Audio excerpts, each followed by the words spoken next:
Alors, pourquoi les gens qui donnent le plus finissent souvent par se perdre elles-mêmes?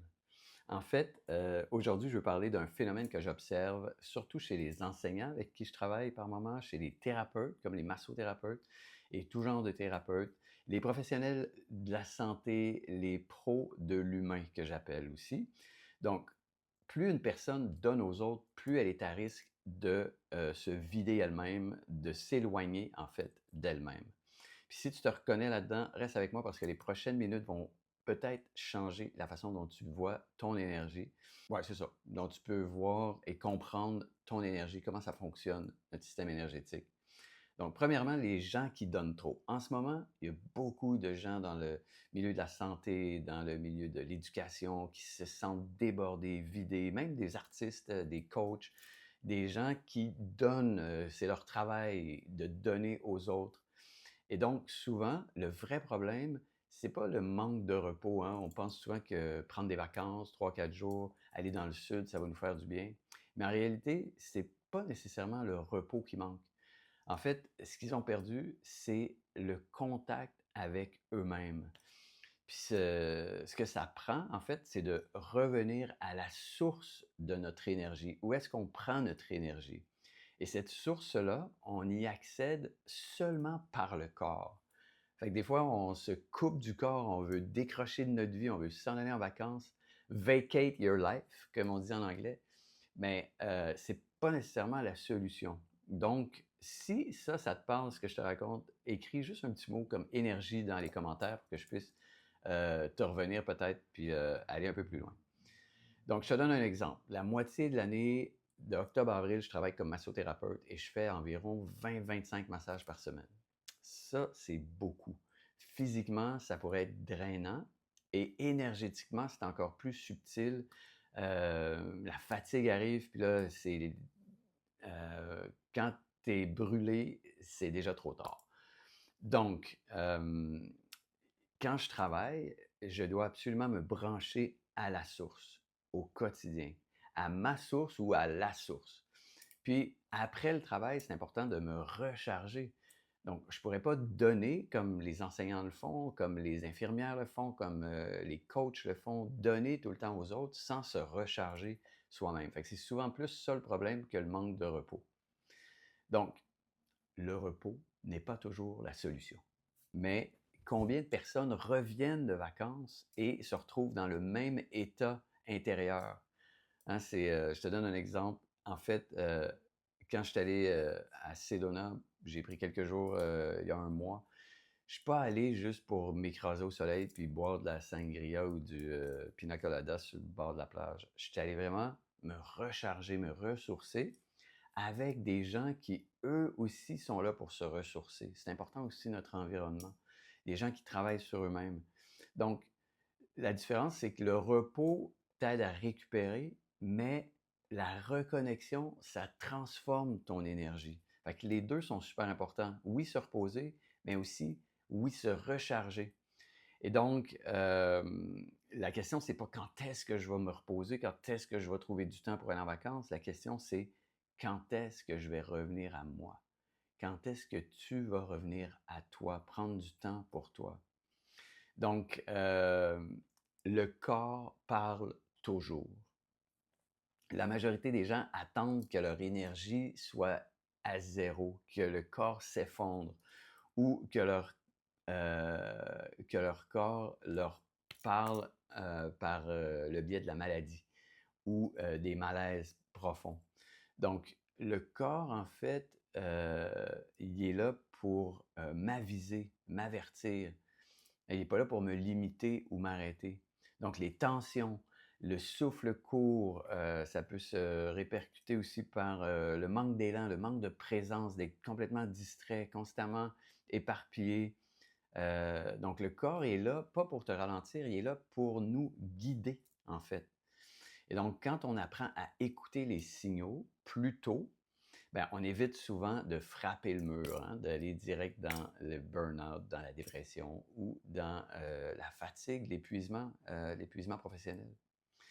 Donc, ça se peut, par contre, que tu sois malade en revenant de vacances ou que tu tombes malade en vacances parce que ce qui est présent quand on s'arrête, c'est ça qui émerge le plus. Donc, si c'est de la fatigue, si c'est de l'épuisement qui est là avant qu'on ait vu venir et qu'on soit obligé d'arrêter ou avant qu'on se soit arrêté, ben c'est ça qui émerge. Fait que ça arrive souvent que quand on part en vacances, on revient avec toutes sortes de malaises, on est plus fatigué encore que ce qu'on vivait avant de partir.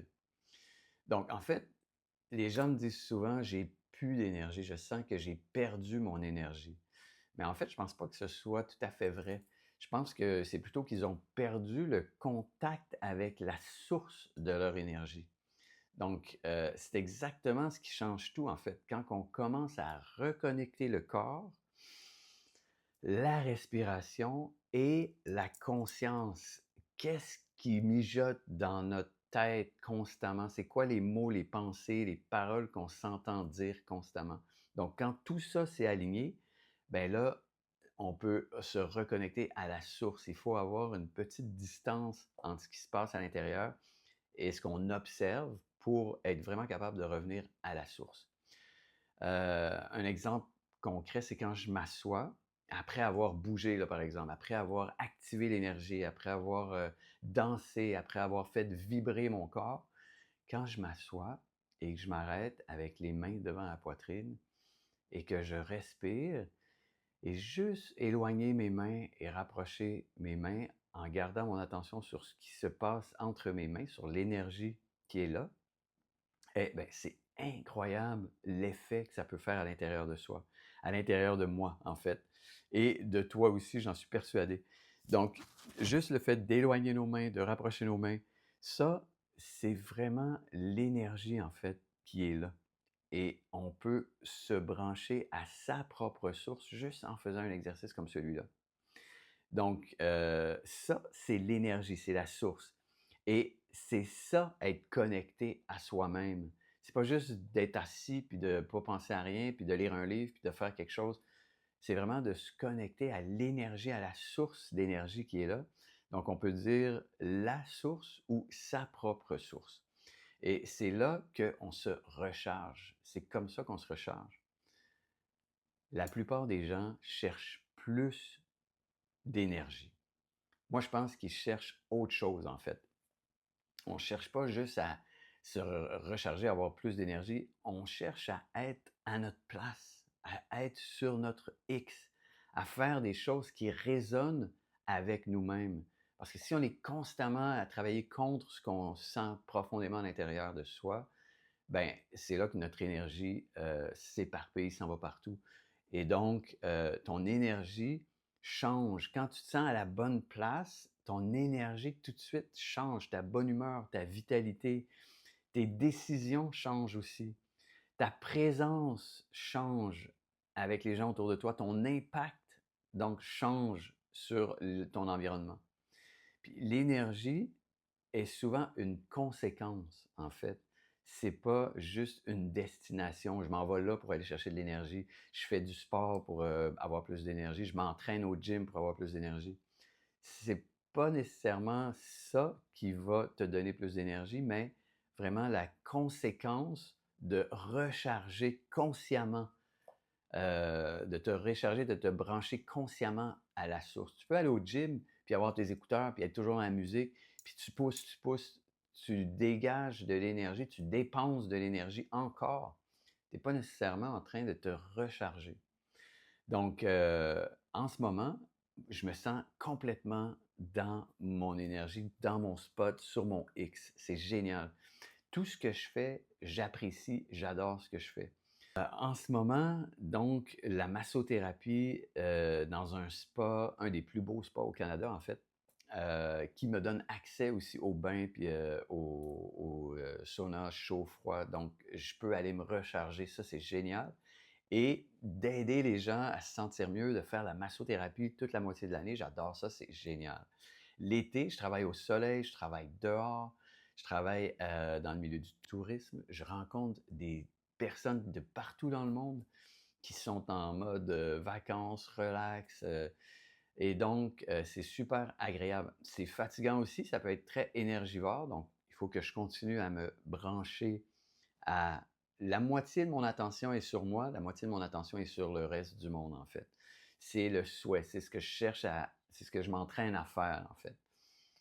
Puis l'automne, j'offre des ateliers dans les écoles, puis je partage avec les jeunes et les profs des techniques de yoga énergie là, pour se recharger et se calmer. Donc vraiment, je suis vraiment dans mon élément et depuis l'an dernier, j'offre le programme Au cœur de soi, donc à travers ma compagnie Yoga Énergie 90, qui aide justement les gens à retrouver euh, leur essence profonde, en fait, mais surtout euh, développer des techniques, développer une routine pour soi qui mène à cette habitude de se recharger, de se recentrer, parce que c'est fou à quel point on est sollicité par l'extérieur. C'est super important, c'est essentiel d'avoir des moments pour soi où on se reconnecte à notre source, appelle ça comme tu voudras, ton créateur, Dieu, ta divinité, euh, l'univers, la vie, le void, le grand tout, j'appelle ça comme tu voudras. C'est bien de se réapproprier cette dimension-là de soi-même et de se brancher à soi-même. Donc, pourquoi est-ce que c'est les pros de l'humain qui s'épuisent? Les enseignants, les intervenants, les thérapeutes, les coachs, ben, ils ont tous quelque chose en commun. Ils sont devenus super bons pour prendre soin des autres, mais souvent, en fait, rarement aussi bons pour prendre soin d'eux-mêmes, hein. On s'oublie facilement. Alors, si tu finis par donner à partir de tes réserves, ben, c'est ça qui fait que on se vide et on se recharge pas, on se remplit pas, on se vide constamment. Et quand on n'a plus de réserve, ben, c'est le corps qui t'envoie des gros signaux. OK, ça suffit une blessure. OK, ça suffit une maladie. OK, ça suffit quelque chose dans ta vie au niveau de tes relations qui vient chambouler toute ton existence. Donc, c'est comme ça que le corps, en fait, répond au fait de ne pas être aligné, de ne pas être sur son X.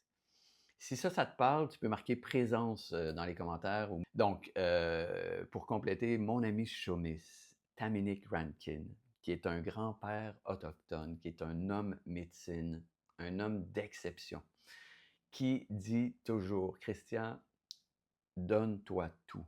Et ça, c'est une phrase qu'il a appris de son père. Il lui disait, Taminick, donne-toi tout. C'est quelqu'un, Taminick Rankin, qui a vécu des choses extrêmement difficiles. Il a 75 ans, il est un des chefs héréditaires qui a vécu dans la forêt.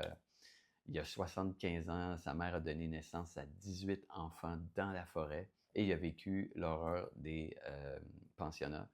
Et il s'en est sorti et aujourd'hui, il aide les Autochtones et les Allochtones à connaître leur culture, connaître la culture autochtone, donc partager la médecine des cultures autochtones qui est extrêmement riche.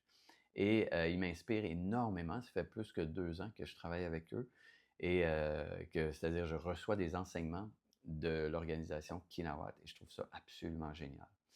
Donc, donne-toi tout, parce que si tu te remplis pas d'amour, si tu te remplis pas d'énergie, ben, tu peux pas te donner aux autres, tu peux pas te donner autour de toi. Donc, c'est important de penser à soi, de se charger d'abord et ensuite. On parle souvent du masque d'oxygène dans l'avion, hein. C'est facile à dire, mais c'est tellement important de le faire et de le comprendre. Il faut s'occuper de soi et ensuite s'occuper des autres. Donc, en conclusion, si tu retiens une chose de cette vidéo, c'est que tu n'as peut-être pas besoin de plus de motivation. Tu n'as peut-être pas besoin de plus de discipline en ce moment dans ta vie. Tu n'as peut-être pas besoin de plus de repos, mais tu as peut-être simplement besoin de revenir à toi. Et c'est exactement la mission de Yoga Énergie 90, aider les personnes qui donnent beaucoup à retrouver un corps vivant, une énergie et des émotions stables et un axe intérieur solide. Donc, si tu veux en savoir plus, suis le lien en dessous de cette vidéo et on commence dès que tu es prêt.